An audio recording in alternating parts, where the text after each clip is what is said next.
do you use that word in your life? Have you used that word in your life?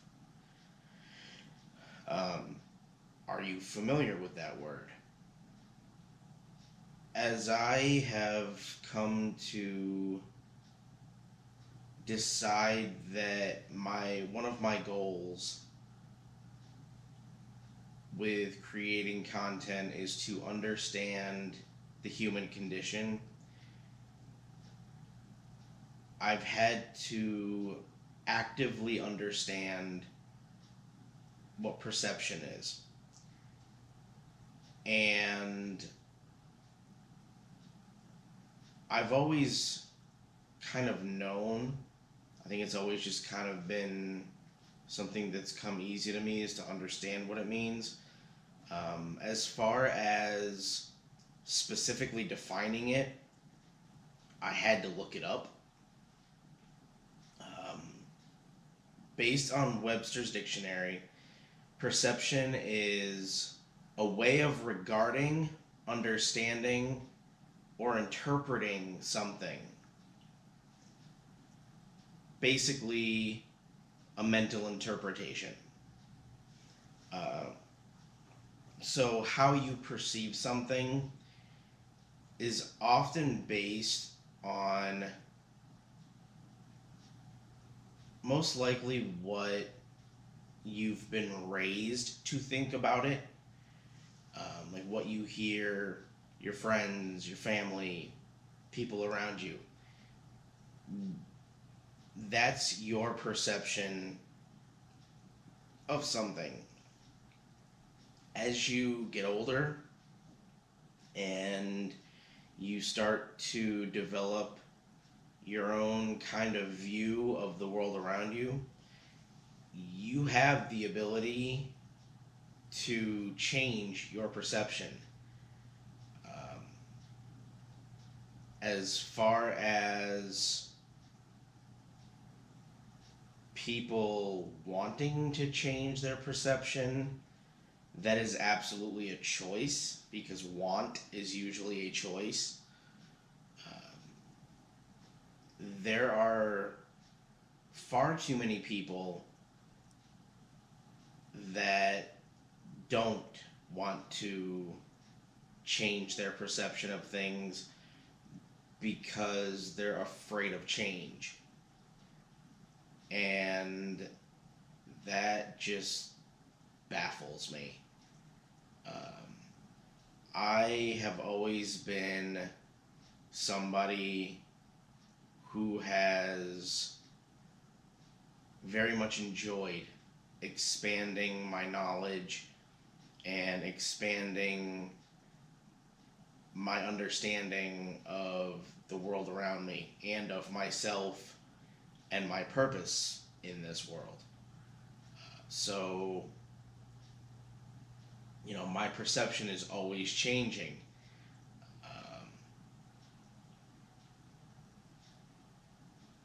One of the things that I think is kind of the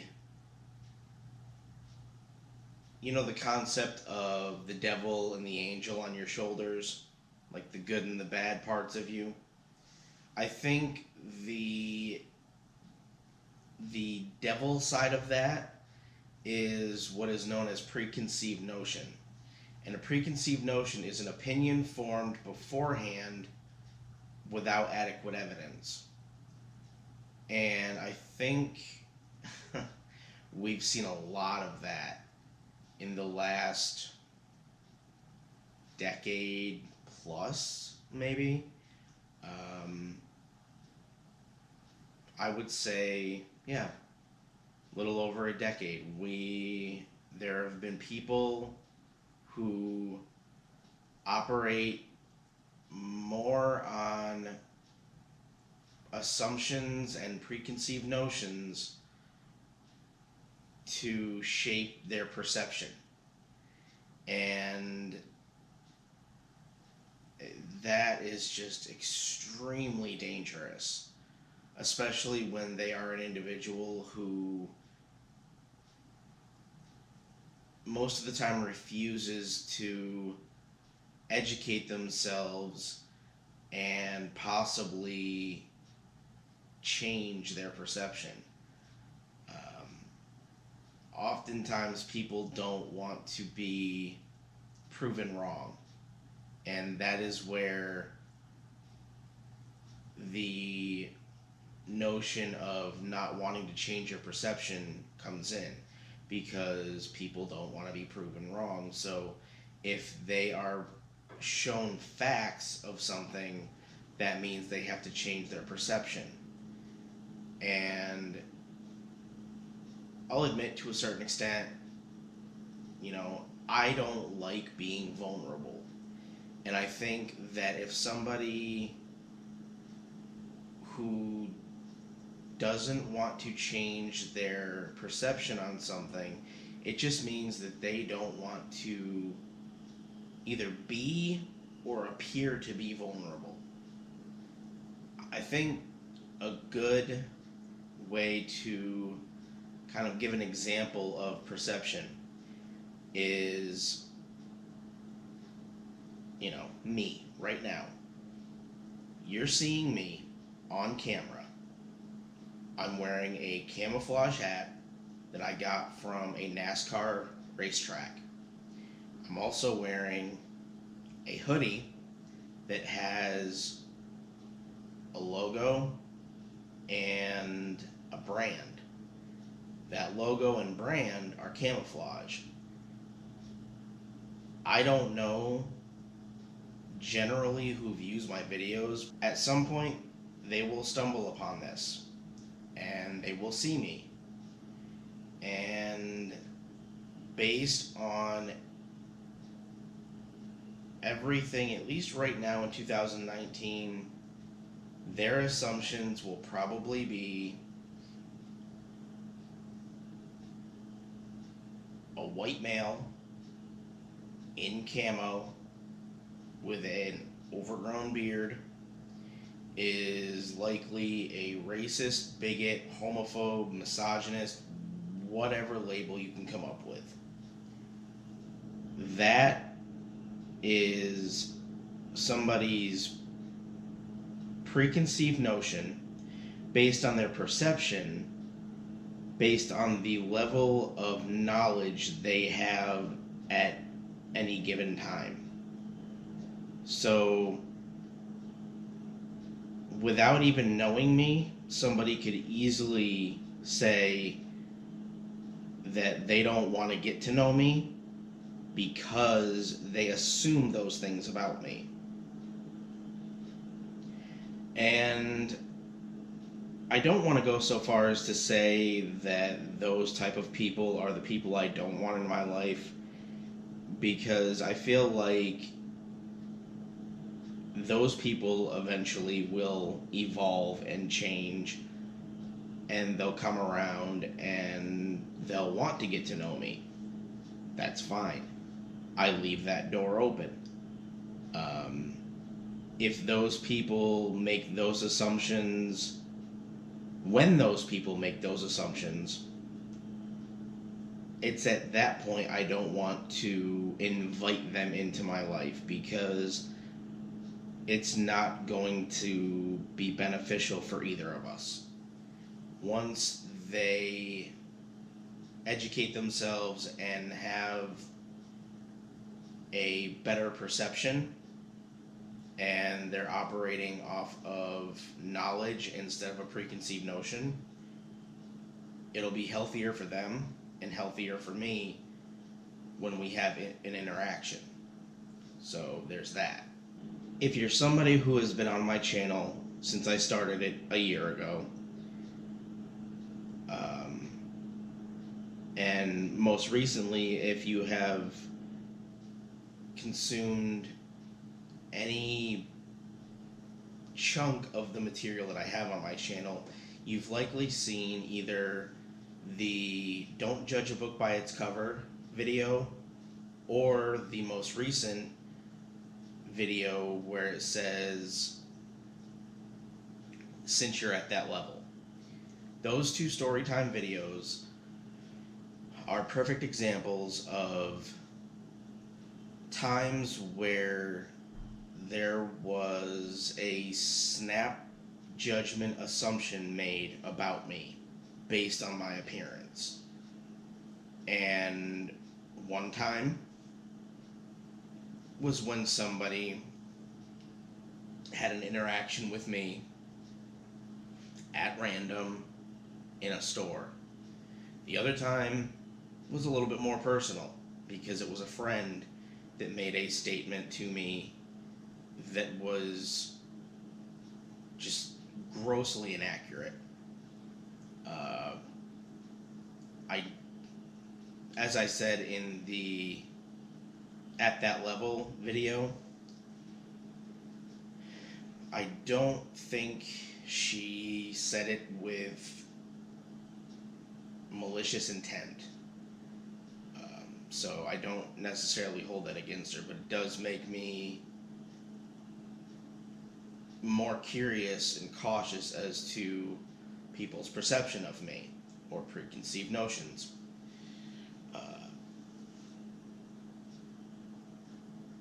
Both videos have different approaches, but they're still very similar in theme. They make assumptions, and they have a perception based on preconceived notions. In the world of YouTube, you have people who actively and intentionally will just completely berate content creators for no other reason than they're bored. And as a new content creator, I haven't experienced that, at least not this time around. As I've said in other videos, I did have a channel back in 2012 where I had one or two random idiots that would make comments, and I didn't really have a thick skin back then, so they did get to me. But being 34 now, it's less likely to have an impact on me if it were to happen. Based on a Google search, the average age of a content consumer on YouTube is 18 to 24. Now, when I was in high school and that statistic was applied to something, that implied that they were at least out of high school. Maybe a college student or graduate, maybe not, I don't know. But they had a more in tune worldview of what was actually happening around them than the worldview that they choose to have. Now, in 2019, it is completely different, and those implications are not even close to what 18 to 24 means, because social media technology has just, I don't know, it's made people less inclined to seek the truth so that their perception of things is more accurate with said truth instead of preconceived notions based on what they want it to be. When YouTube started, it was just a bunch of random cat videos and just mindless, brainless content just for entertainment value. As content consumers became content creators, YouTube evolved because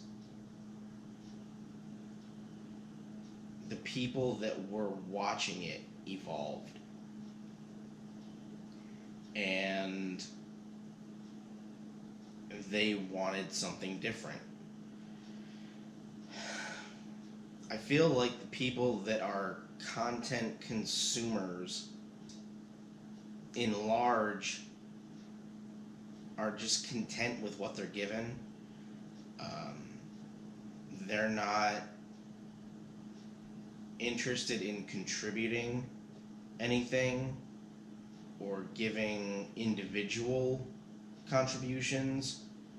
They are content with what is given to them, which I think is dangerous because that means they're impressionable.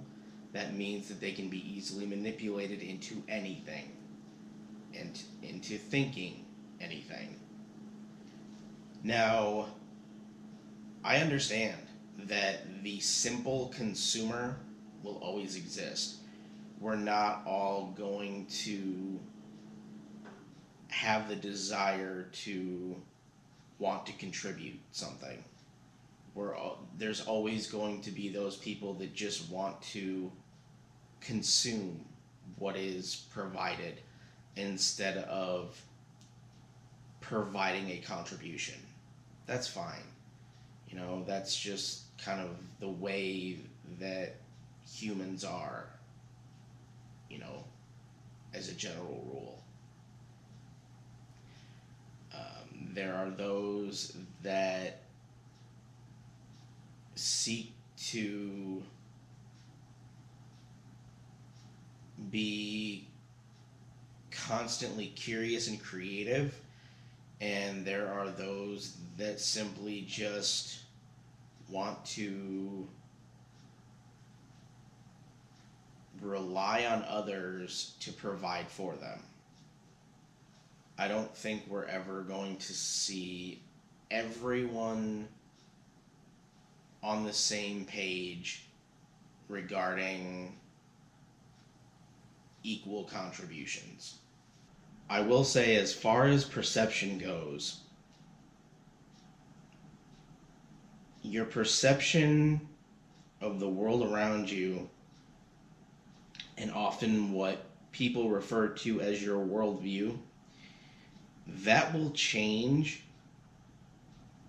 based on how much initiative you take to be a self-starter, meaning you don't need to be prompted by others to do something. The more you do for yourself, the more you learn about yourself. That means the more you learn about people around you and the types of people that you surround yourself with. And in learning that, you'll learn about the types of people that you really want to surround yourself with. I can remember being in high school. I've always been somewhat the comedic type of person. I fell into being the comic relief for a lot of my friends in high school, or at least my friend group back then. Once I started to get a different worldview of my surroundings, I became more of the intellectual type.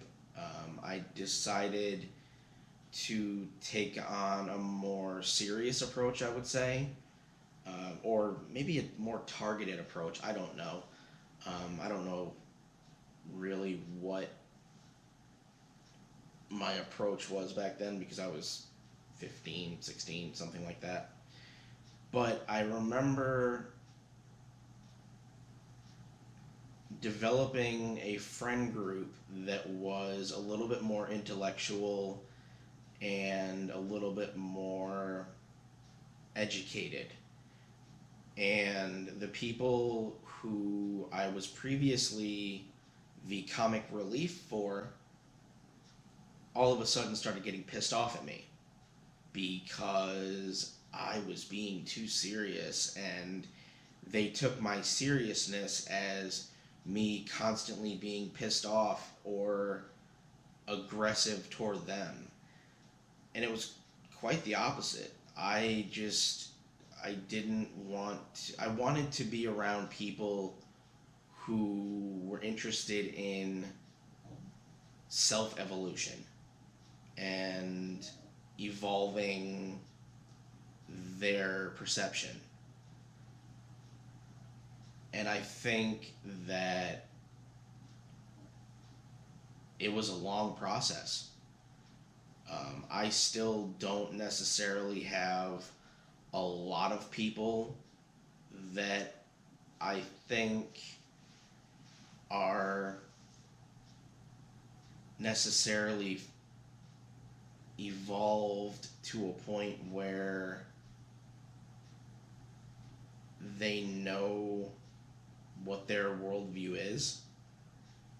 But I have people who are maybe a little bit more aware than I did back then.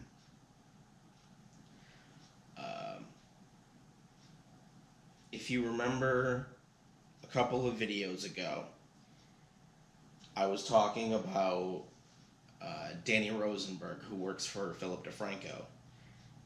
And I don't remember the specific thing she said, but I know it centered around that she wanted to surround herself with people who were constantly curious, and in turn made her constantly curious. And I think if we all take that approach, our perception will change of ourselves. Our perception will change regarding the people around us and the world that we live in. And I think that it will ultimately lead to us being mentally, emotionally, and physically healthier. Now, being that this is today's Mouthy Motivational Monday, you're probably wondering, where the hell's the quote? Today's quote actually comes from William Shakespeare. It says, "There is nothing either good or bad, but thinking makes it so." It's how you think and how you approach things that will determine if something is good or bad. Or at least that's what I get from that quote.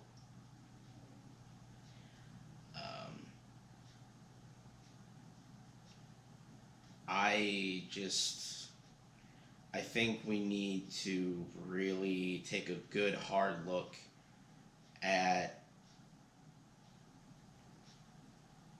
how we see ourselves and if it is in any way related to the people that we surround ourselves with. And are we willing to drop people that are bad for us, or are we constantly going to just stay in a zone because it's familiar to us? Are we willing to step outside of a comfort zone? Let me know. I'm curious what you guys think, just because I think everybody needs to consider perception and, preconceived notions. And you can have perception without a preconceived notion, but a preconceived notion will shape your perception. It has to be up to you to make sure that a preconceived notion doesn't stick. If you have a preconceived notion about something, look into it. Are you curious enough to educate yourself about it? That's totally up to you. So again, the quote is William Shakespeare. There is nothing either good or bad, but thinking makes it so. I will talk to you guys soon. Bye.